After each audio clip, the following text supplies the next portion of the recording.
Handa na ba kayo sa bagong aralin? Narito ang paksa natin sa araw na ito. Tara, tayo nang matuto sa ating tahanan. Alamin natin ano ang pakikipagkapwa-tao. MELCs o Most Essential Learning Competencies na inaasahan sa pagtatapos ng araling ito ay: una, natutukoy mo ang mga taong itinuturing mong kapwa. Pangalawa, nasusuri mo ang mga impluwensya ng kapwa sa iyong aspetong intelektual, panlipunan, pangkabuhayan at politikal. Pangatlo, nahinuha na ang tao ay likas na panlipunang nilalang kaya't nakikipag-ugnayan siya sa kanyang kapwa upang malinang siya sa aspetong intelektual, panlipunan, pangkabuhayan at politikal. Ang bertud ng katarungan o justice at pagmamahal o charity ay kailangan sa pagpapatatag ng pakikipagkapwa. At panghuli, na isasagawa mo ang isang gawaing tutugon sa pangangailangan sa mga nabanggit na aspeto. Kapwa, ano nga ba ang ibig sabihin nito? Ayon kay Agapay, ang kapwa ay taong liban o labas sa iyong sarili. Ito ay maaari ang iyong magulang, kamag-anak, kaibigan, kaklase, at pati na rin ang kaaway.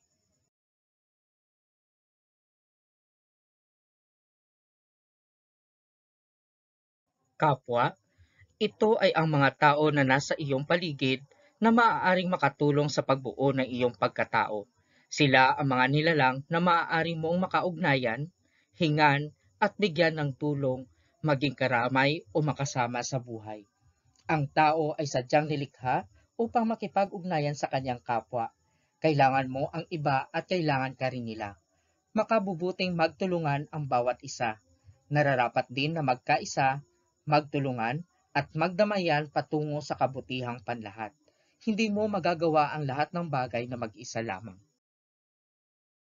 Ano ang kahulugan ng pakikipagkapwa?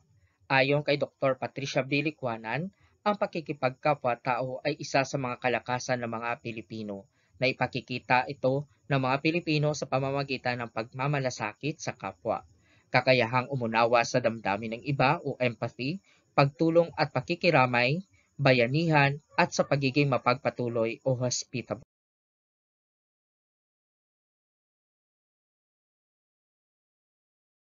Halimbawa, sa larawan na ipakita ko, nakikita natin kung gaano katindi ang iniwan ni Bagyong Odette sa Siargao, baha naman sa Cebu. Sa Palawan, makikita natin dito sa larawan kung paano nagtutulungan ang kapwa Pilipino upang matugunan ang mga pangangailangan ng mga nasalanta ng bagyo. Makakamit ng tao ang kanyang kaganapan sa pamamagitan ng makabuluhan at mabuting pakikipagkapwa. Sa buong mundo, kinikilala ang kahalagahan ng mabuting pakikitungo sa kapwa o tinatawag nating the Golden Rule. Ito ay, huwag mong gawin sa kapwa mo ang ayaw mong gawin sa iyo. Mahalin mo ang kapwa mo gaya ng pagmamahal mo sa sarili.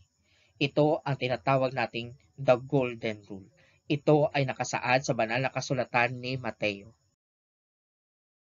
Ano man ang ginagawa mo sa iyong kapwa ay refleksyon ng iyong pag-ibig sa Diyos, makapagpapatatag sa ugnayan o pakikipagkapwan ang mga bertud na pagmamahal at katarungan.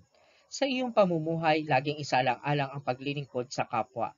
Gawin ito ng may pagmamahal at walang inaasahang kapalit. Gaano man ang hirap at pagod na nararanasan, ay mapapalitan ito ng kagalakan. Ang makabuluhang pakikipagkapwa ay pagtugon sa pangangailangan ng iba ng may paggalang at pagmamahal.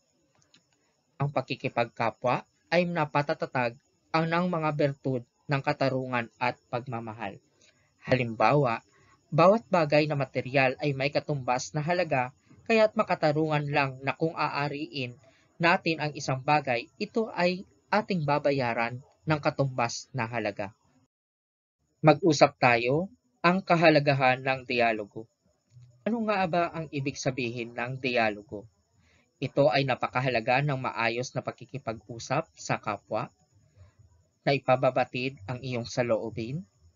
Mas magiging madali ang pakikipag-usap o pag-uunawaan sa isa't isa. Malalaman mo kung saang aspeto ng buhay mo siya mapagkalooban ng tulong. Mga dapat tandaan sa pakikipagdialogo. Una, simulan ang pakikipag-usap sa isang positibong paraan. Pangalawa, ilahad ang problema sa paraang makahihikayat ng kooperasyon at solusyon. Halimbawa, sa halip na sabihin, ang aksaya mo naman, sabihin na, paano kaya tayo makakatipid? Pangatlo, gumamit ng I statements at iwasan ang magparatang na you statements. Halimbawa, sa halip na sabihin, lagi ka na lang late, sabihin na 30 minutes na akong naghihintay. Pang-apat, ang pag-uusap ay gawing may focus, maikli at malinaw. Iwasan magpaligoy-ligoy. Ang kahalagahan ng pagkakaisa, komunikasyon at pagtutulungan. May mga pagkakataon na hindi nagkakaunawaan ang mga tao dahil sa iba't ibang kadahilanan. Ngunit sa pamamagitan ng tamang paghahatid ng saloobin sa tamang paraan, sa tamang tao, sa tamang oras, at sa tamang panahon, lahat ay maisa sa ayos. Ang kahalagahan ng pagbuo at pagsali sa mga samahan. Ito rin ay naglalayon na makatulong at maging bahagi ng buhay ng ibang tao. Sa tamang pagsasagawa nito ay napauunlad hindi lamang ang sarili, kundi na ipadarama mo rin ang pagkalinga sa iyong kapwa. Paano kayo nagiging bahagi sa pag-unlad ng iyong kapwa? Kung ang pakikipag-ugnayan mo sa iba ay nag-uudyok sa iyo upang ikaw ay maglingkod sa kapwa nang walang hinihintay na kapalit at nakahanda kang ibahagi ang sarili sa iba.